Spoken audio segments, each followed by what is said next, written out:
Yo guys, Ghost here, hope you are all well. Today we're going to take a look at Nvidia's RTX 5090 Phantom card from the Gainward brand. This isn't a typical video for this channel.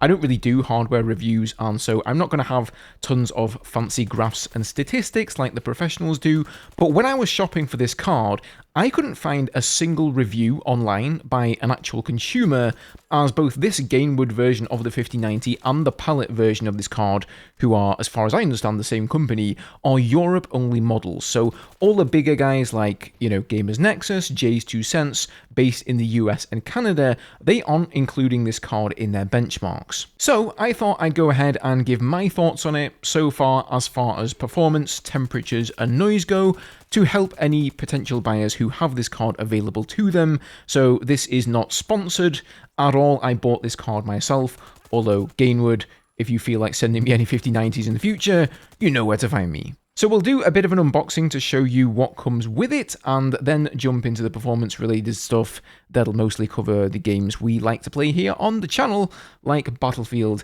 and Delta Force. So inside the box, you do get some holographic stickers, and you get a small accessories box that contains the 4-way splitter cable to convert your regular 6-pin PCIe power cables to the new 12-volt high power standard. That has been in use for the 4000 series cards as well, and is also found on this model here. I decided not to use that and instead go with my 12-volt 2x6-pin cable that Corsair provided me with when I bought their PSU. And for anybody worried about melting cables and pins who have heard about that whole drama, you'll be pleased to know that I haven't had any issues with this card yet, and the connection with the new ATX 3.1 cables felt very snug and tight, although that being said, I haven't unplugged it to check, and I'm somewhat reluctant to do so, but if I do find anything in the future, I'll be sure to update this review. So this is a 3-slot card with a 3-fan blower design here. Most of the air is expelled out the side of the card and the rear, as you can tell by all of those slats there. But on the top of the card, there is a cutout for one of the fans that can blow straight through the heatsink, although I can tell you guys that after swapping this out from the 3080 Ti Tough Gaming from Asus, there is really no difference in ambient temperatures or CPU temperatures for me, so overall it seems to be quite solid. I really like the design. It's very sleek and black, hence the Phantom, I guess. Perfect if you have an all-black build with minimal LEDs like I do, although the Phantom lettering on the side does have RGB LEDs there, so you do get a little bit of bling. Now you also get an anti-sag mount and stand, which is the first time I've gotten one of these with a GPU, so certainly a welcome addition. In the past, I've just sort of zip-tied it, like to a hard drive rack or something in the case. So in the kit, you get a few different length rods that have to be inserted between the rubber stand that sits on the bottom of your case and the upper piece, which has a telescopic adjustment. So for my situation, I had to use one of the longer rods and one of the smaller rods on top of it to reach the desired height. And then you get a small bracket that screws into some holes on the end of the GPU itself, and you basically just attach the arm of the stand to that bracket with a screw. It's not made of like the most robust materials as far as I can tell. It's all plastic, which isn't great for a $2,000+ GPU, but it does the job and it seems sturdy enough. Alright, enough of that, let's talk performance here. So we've got a 9800 X3D CPU from AMD, 32 gigs of RAM, and as I mentioned before, the only other card I have to compare this against is the one I came from, which is the 3080 Ti. So first up, we've got Battlefield 2042. So this is the 3080 Ti at 1440p native, no DLSS. I always play Battlefield 2042 with all the graphics on low, and I have a 480Hz monitor, so I want to be squeezing as many frames as I can out of this game, and honestly, it really doesn't look that much better on higher settings anyway. But as you can see, we're on the Haven map here, and getting a pretty consistent 160 to 180 FPS, sometimes dipping down to 140. So let's switch to the 5090. So same resolution, 1440p native, exactly the same settings, and yeah, quite the difference. I would say we've about doubled our FPS here, which is bananas, honestly, getting around 310 to 340 and almost never dipping under 300 FPS. If you'd have told me I'd have a 480Hz monitor in 2025 and actually be pretty close to hitting that refresh rate in the latest Battlefield game, I would have said, you're having a laugh, mate. It's never going to happen. But here we are. Now, under these settings, the card is only running at about 60 or 70% usage, so let's crank everything up to Ultra and see what happens to the frame rate. Okay, so now I'm definitely seeing more GPU usage, 90% and above, but the frame rate is still incredibly solid here, usually hovering at around 240 to 250, but input latency has gone up a little bit here from 3 milliseconds to around 4.5, so, not really a noticeable difference, but I'll probably continue to play with everything on low, just as I always have, and enjoy those extra frames. Next up, we've got Delta Force. Again, starting off with the old 3080 Ti at 1440p.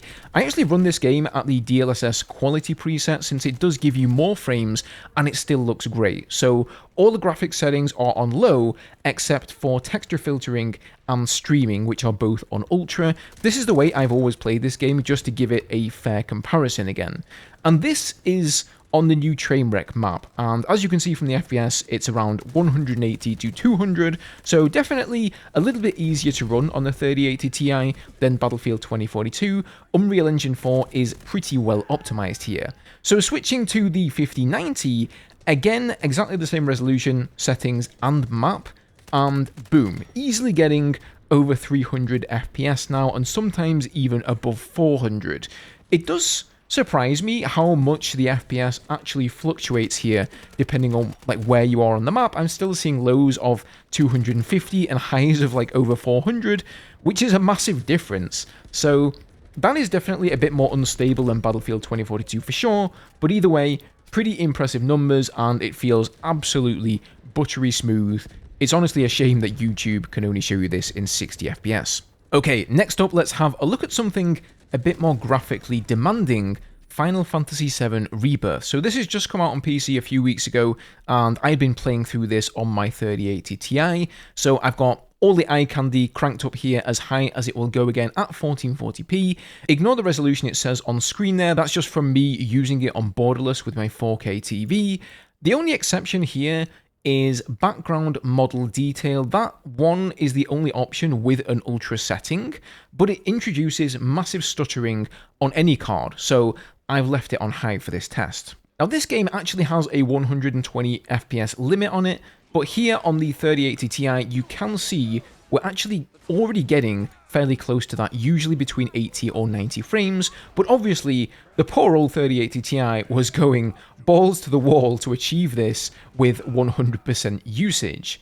Now moving on to the 5090, and we are now hitting that 120 FPS cap fairly consistently. There are a few dips every now and again, but honestly, that's just the game. But what's amazing here is that the 5090, believe it or not, is actually achieving this with about 60% GPU usage, so it's essentially not even breaking a sweat. So let's give it something a bit more challenging and move up to 4K. Even here at 4K, we're still able to hit that upper 120 FPS limit.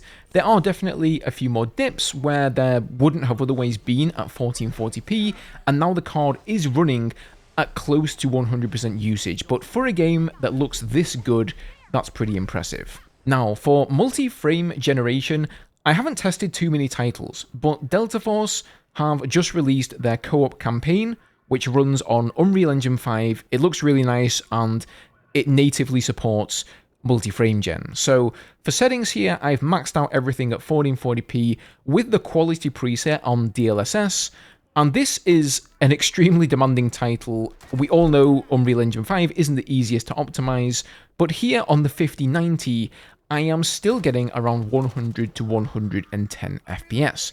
So with those stats in mind, I decided to mess about with frame generation a bit.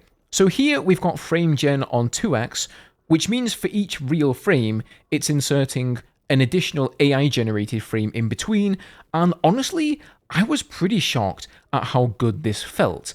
I cannot discern any visual artifacts whilst playing or watching this, and the input latency felt literally the same as without it to me. So next I turned it up to 4x, kind of crazy, 300 FPS right now, but obviously only 1 in every 4 frames is real, the rest are all AI generated, so I expected massive input latency and a lot of visual artifacting, but again, here I was actually really surprised how little the experience changed for me, well, except for the massive boost in FPS, of course.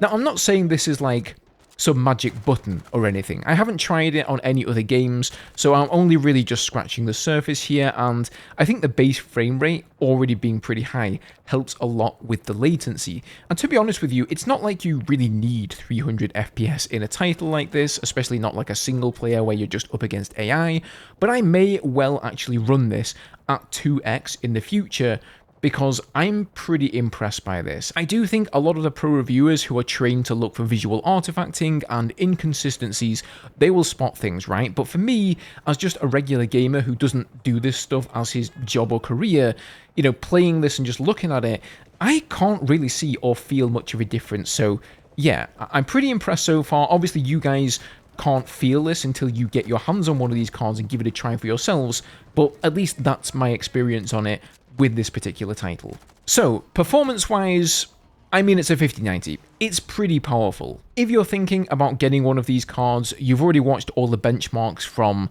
you know, all the big tech channels, and you've seen how it performs in the latest AAA single-player games, and honestly, all of the add-in boards are within 5% of each other for performance. You already know that the Asus Astral card is the best one, unless you go for water cooling, so I'm not going to waste your time with more benchmarks, but if you're anything like me, what you want to know is how are the temperatures on this card, and how are the noise levels. So I don't really have any fancy graphs to show you here, but I can comment on my own experiences. So when this card is running under normal loads in Battlefield or Delta Force, it usually sits at between 65 and 70 degrees C. But when I'm playing Final Fantasy at 4K and it's getting close to 100% usage, it will definitely cap out a lot higher at around 75 or 76 C. So this is certainly a bit higher than the 3080 Ti that I had before, which was an Asus TUF Gaming version, and that one only hit around 67 degrees at full load. But then again, the 5090 is an extremely power-hungry card, and I've seen mine pull a maximum of 560 watts already. Now obviously, if you go for something like the Asus Astral, you'll be getting lower temps but at a much higher cost to performance, and in my opinion, anything below 80 or 85 degrees is absolutely fine for any GPU. The 5090 only throttles at 95C, so, you know, this is acceptable. It's not ideal, but it's still acceptable. Furthermore, I haven't actually seen my ambient temperatures or CPU temps go up at all, so I think this card must be expelling the majority of its heat through the rear of the card and straight out, as opposed to up and into the case and consequently the CPU cooler. As far as noise goes here, there is no coil whine or like weird high-pitched noise sounds from this card. It's just your usual fan noise. All my other fans in the case are Noctua A25s. I think I've got some A14 140mm ones in there as well, which all sound really good. And, you know, whilst I haven't measured the decibel levels, I can't tell any discernible difference between this card and my older 3080 Ti from Asus when they're both going flat out with 100% usage, like in terms of noise levels. But again, this is one of the cheaper cards, I would say, along with Palette and Zotac maybe, so if you really care about having the absolute quietest card, then maybe it's worth paying, you know, another $300, $400 to you. Honestly, given the choice, I usually go for an MSI or an Asus card, but these were simply the first and only 5090s to arrive here in Iceland, where I live, and I was lucky enough to get one of the first batch. I've never had a Gainward GPU before, so I didn't really know what to expect, but so far, I've been pleasantly surprised. One thing I do plan to mess about with is undervolting the card. I've seen a lot of folks on Reddit massively reducing their temperatures and consequently their fan speeds by doing so with a minimal hit to performance, and I do worry a little bit about the power draw being so close to the 600 watt maximum of the power cable. It's not a coincidence that I've just installed a few extra smoke alarms this week at home, but I'm keeping my fingers crossed that those issues were only affecting the Founders Editions cards and not all of the add-in boards. But, you know, if there is any development on that front, I will definitely update you guys on that. So, there you go guys, that is my experience with the Gainward RTX 5090 so far. Kind of blown away, to be honest with you, coming from a 3080 Ti. I don't think I'd upgrade if I had like a 4090 already, since that card is still very powerful and very capable, and it can already do frame gen at 2x, right? But coming from a 3000 series card, absolute night and day difference. So I know this isn't the usual kind of content for the channel, but let me know if this was useful to you. I know it also wasn't like the most in-depth of reviews, and I'd have liked to show more, but hopefully this helps somebody make a decision. Take care guys, and I'll see you in the next video.